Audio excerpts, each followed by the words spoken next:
Section 1. You will hear a conversation between a student and a job advisor. First, you have some time to look at questions 1 to 5.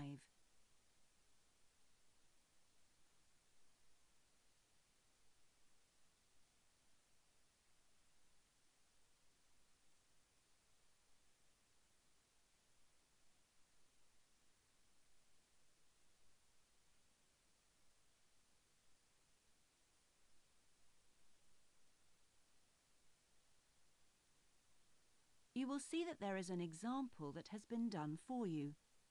On this occasion only, the conversation relating to this will be played first. Good morning. Oh, good morning. Is this, room number 26? Yes, that's right. So, is this the Student Job Centre? It certainly is. How can I help you? Well, actually, I'm looking for a job, a part-time job. Do you have anything available at the moment? The student is looking for a part-time job, so part-time has been written in the space. Now we shall begin. You should answer the questions as you listen, because you will not hear the recording a second time.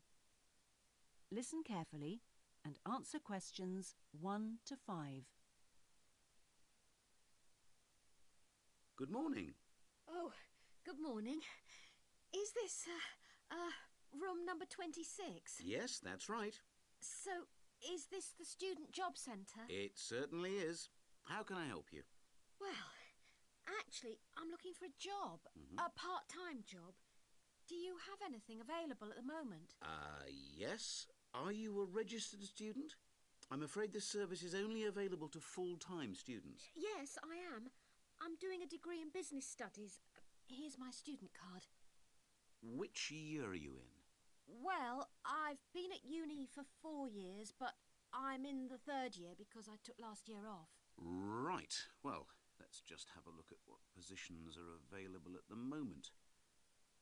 There's a job working at the reception desk at the sports centre for 3 evenings a week. That's Wednesdays, Thursdays and Fridays. That sounds like fun, but unfortunately I have evening lectures, so that's not possible, I'm afraid. Is there anything during the day? OK, that's no good then. What about cleaning? There's a position for a cleaner at the childcare centre. Right. But you'd need to be there at 6 a.m. Does that appeal? 6 o'clock in the morning? Ooh, that's far too early for me, I'm afraid. I'd never make it that early in the morning. Well, there was a position going in the computer lab for 3 days a week that might be OK. Here it is. No, it's in the library, not the lab. Clerical assistant required. I think it mostly involves putting the books back on the shelves. Oh, no, hang on. It's for Wednesday and Friday evenings again. No, I can't manage that because of the lectures. OK, I'm getting the idea. Look, I'll just get a few details from you anyway, and then we can check through the list and see what comes up. Before you hear the rest of the conversation, you have some time to look at questions 6 to 10.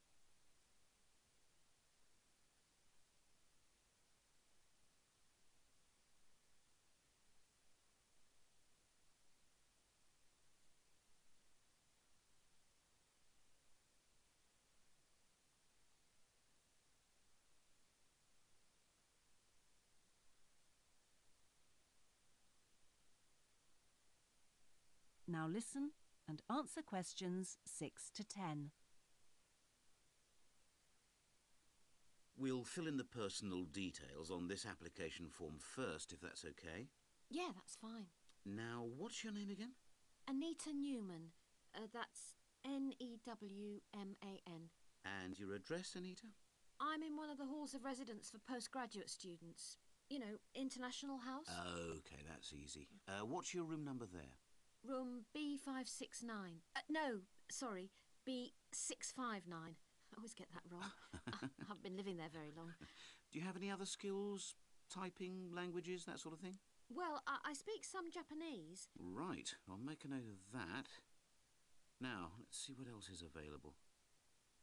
What do you think of administrative work? There's a position for an office assistant at the English Language Centre. That sounds interesting. It's for 3 days a week, Monday, Friday and Saturday mornings. Interested? Oh, I was hoping to have Saturdays free, but I need the work, so... Can you tell me what the job involves? Yep, sure. It says here that you'll be required to deal with student inquiries and answer the phone. Oh, I'm sure I can handle all that without a problem. Great. Well, would you like me to arrange an interview for you? Say Friday morning around 10? Oh, could we make it a bit later? Unfortunately, I've got something to do at 10. Would that be okay? Not a problem. How about 11:30? Hope it works out for you, Anita. Me too. And thanks for all your help. That is the end of section 1. You now have half a minute to check your answers.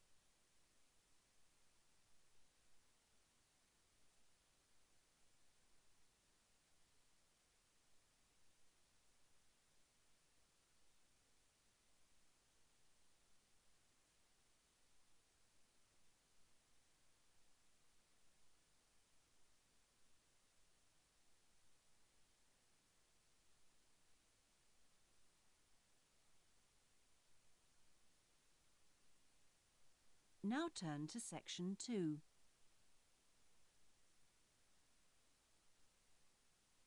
Section 2.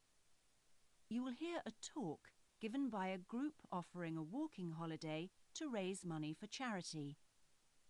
First, you have some time to look at questions 11 to 16.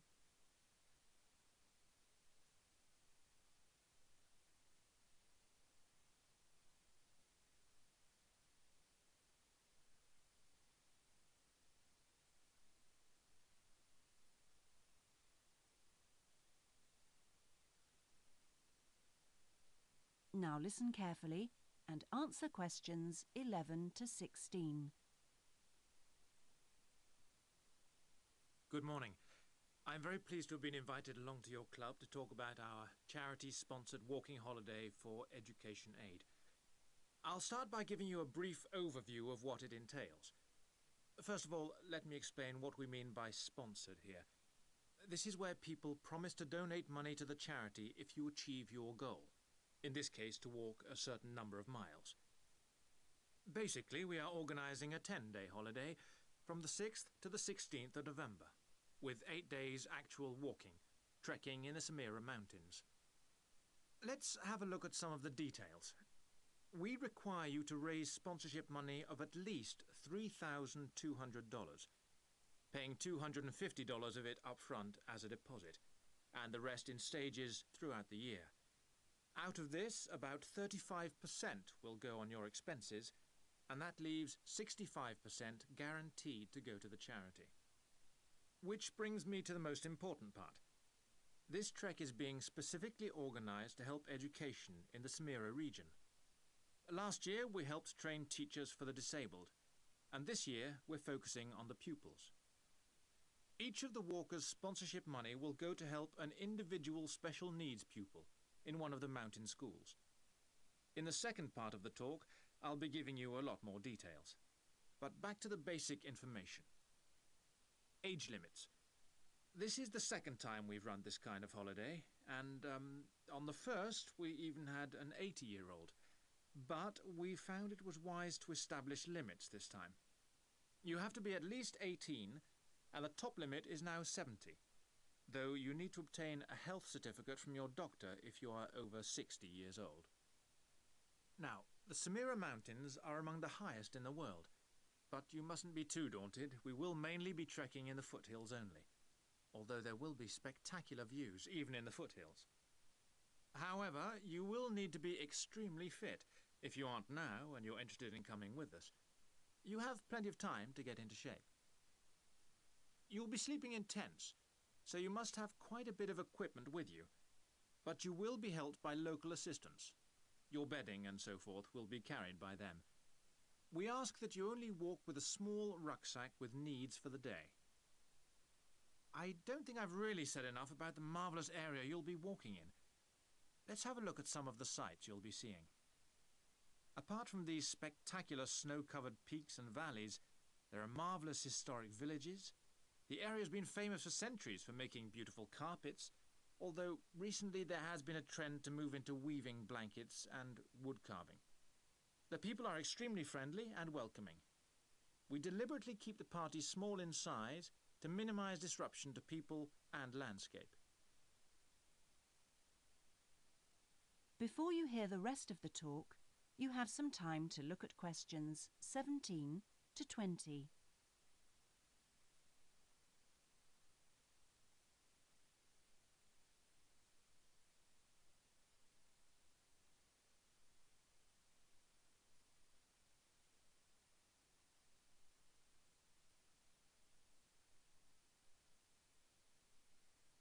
Now listen and answer questions 17 to 20. I hope that there are still some people interested. I will be distributing leaflets at the end where you can find out more information. But just for the moment, I'll outline the itinerary, the main high points of the holiday. Obviously, you'll start by flying out to Kishbar, the capital city, on day 1. After a couple of days to acclimatise yourself, you'll start the trek on day 3, walking through the enormous Katiba forest, which will take the whole of the day. Day 4 takes us higher up, going through the foothills, past a number of villages, and visiting a school for the disabled in Sohan. Then you have a rest day, that's day 5, before going to the spectacular Kumi Temple, with 12th century carvings, set in a small forest by a lake, and that's day 6, the highlight for many. We stay near there for day 7, because then comes the hardest day, walking through very mountainous country, but culminating in a swim in the Pate Falls. This is the highest waterfall in the region. Day 9 is much easier, with part of the day spent in a village where they make some of the gorgeous red blankets. Then back down to Kishbar and the journey home. So, you can see it's a pretty packed timetable. That is the end of section 2. You now have half a minute to check your answers.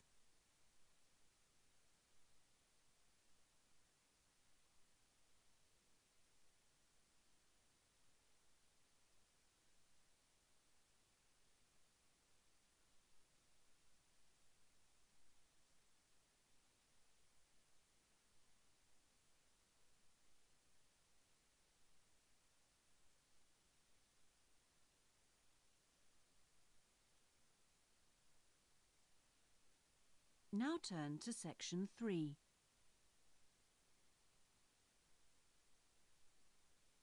Section 3.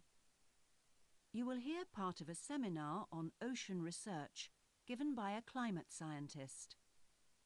First, you have some time to look at questions 21 to 25.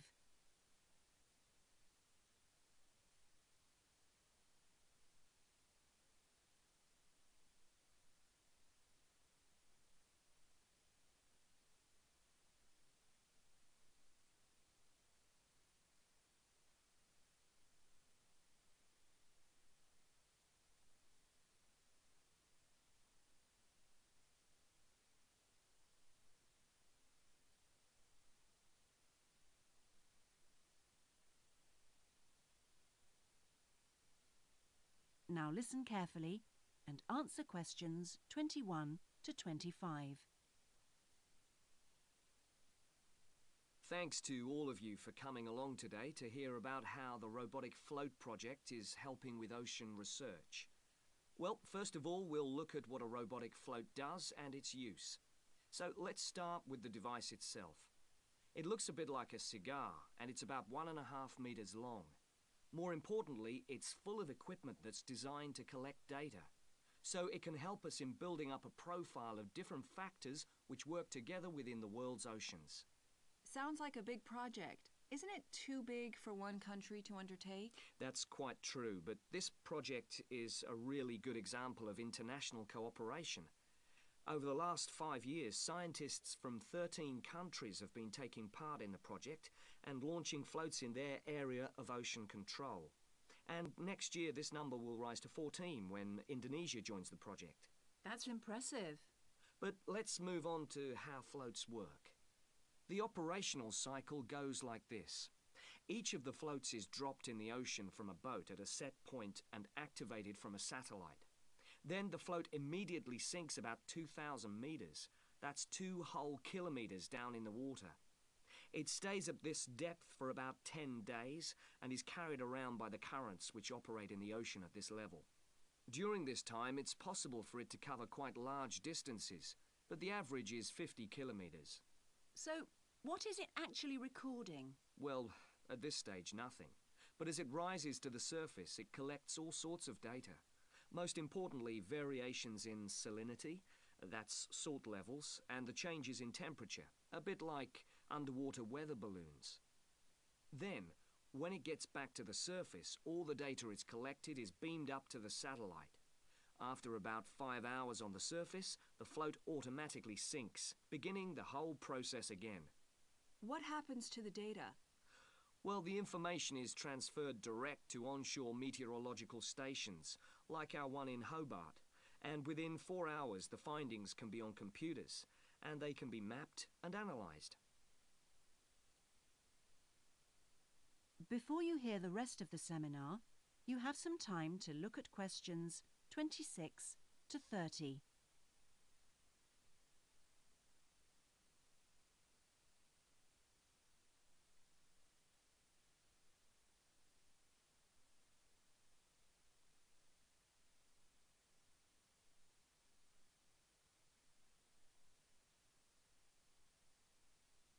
Now listen and answer questions 26 to 30. You say you're building models of the world's ocean systems, but how are they going to be used? And more importantly, when? Some of the data has already helped in completing projects. For example, our understanding of the underlying causes of El Niño events is being confirmed by float data. Another way we're using float data is to help us to understand the mechanics of climate change, like global warming and ozone depletion. That's part of an ongoing variability study, but the results are still a long way off. However, this is not the case with our ocean weather forecasting. Because we know from the floats what the prevailing weather conditions will be in certain parts of the ocean, we can advise the Navy on search and rescue missions. That's happening right now, and many yachtsmen owe their lives to the success of this project. In addition, the float data can help us to look at the biological implications of ocean processes. Would that help with preserving fish stocks? Yes, and advising governments on fisheries legislation. We're well on the way to completing a project on this. We hope it will help to bring about more sustainable fishing practices. We'll be seeing the results of that quite soon.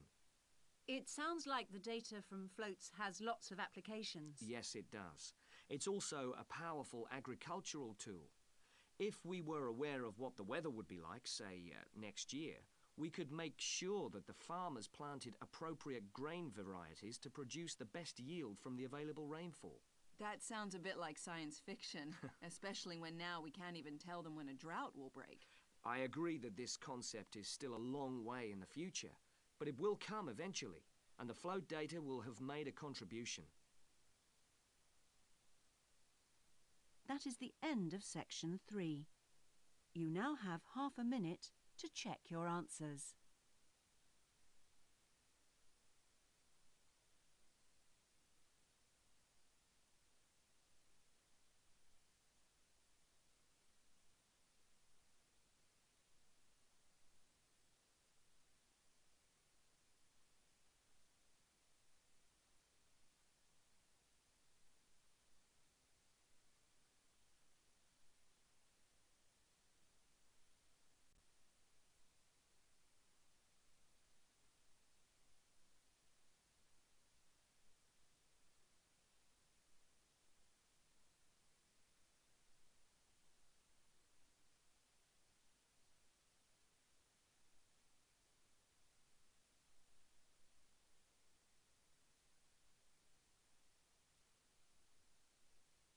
Now turn to section 4.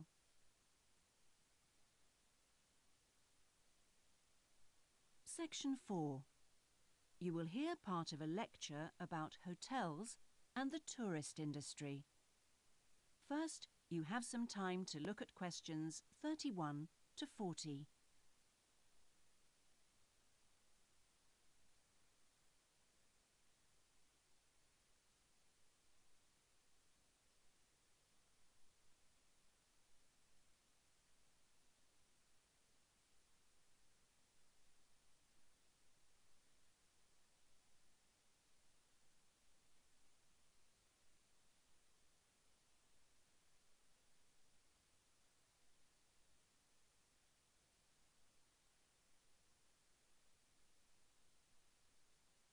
Now listen carefully and answer questions 31 to 40. Good morning, everyone. Today's lecture forms part of the Hospitality and Tourism module. Last week, I looked at the economy end of the hotel business. This week, I'm going to discuss the luxury end of the market. Let's consider the following scenario. You wake up in the middle of the night in a strange hotel miles away from home, disoriented most probably from jet lag, when even the most expensive surroundings can seem empty and dispiriting. You have paid a great deal of money to stay in this first-class hotel with its contemporary technology, but according to recent research carried out by an international travel and public relations company, all is not well. The research suggests that even the most opulent, luxurious hotels seem to have underestimated the most basic needs of their customers, be they traveling for work or pleasure. The need to feel at home in surroundings which are both familiar and inviting. Do these findings, however, apply only to hotels situated in particular areas? Is it possible that the external environment can affect a guest's well-being? The company's research covered a whole range of different hotel types, both independent hotels and those which are part of large chains. They investigated chic, so-called boutique hotels in the heart of downtown business districts, stately mansions located in the depths of beautiful countryside, and plush hotels built at the edge of tropical beaches, surrounded by palm trees and idyllic blue ocean. And the research concluded that what was outside the hotel building simply didn't matter. This is a fascinating revelation, and those of you hoping to move into careers in the travel and leisure industry would be well advised to look at the findings in more detail. But back to the main point of this lecture, the need to feel at home. What can the hotel industry do about it? And is the very idea so subjective that it's impossible to do anything about it on a global basis?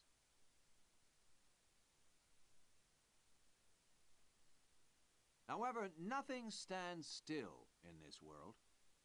One company has come up with the slogan, "Take your home with you," and aims to provide clients with luxury serviced apartments. Those in the business travel industry maintain that these serviced apartments dispense with all the unwanted and expensive hotel services that business travelers don't want, while maximizing the facilities they do want. For example, not only sleeping and living accommodation, but also a sleek modern kitchen that allows guests to cook and entertain, if they wish, at no additional cost.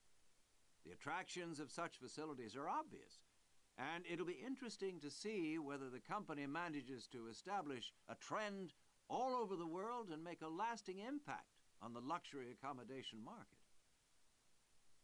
Now, finally, I want to consider the psychology underpinning the traditional holiday hotel industry. As a hotelier, how do you go about attracting people to give up the security of their own home and entrust themselves to staying in a completely strange place and sleeping in an unfamiliar bed? Firstly, hotels exploit people's need to escape the predictability of their everyday lives. For a few days, people can pretend they are free of responsibilities and can indulge themselves. Secondly, there is something very powerful in our need to be pampered and looked after. It's almost as if we returned to being a baby when everything was done for us and we felt safe and secure. And not far removed from this is the pleasure in being spoilt and given little treats, like the minuscule bottles of shampoo and tiny bars of soap, the chocolate on your pillow at night. And we actually forget that we are paying for it all. Next week, I'm going to look at eco-hotels, a fairly new phenomenon, but increasingly popular. That is the end of section 4. You now have half a minute to check your answers.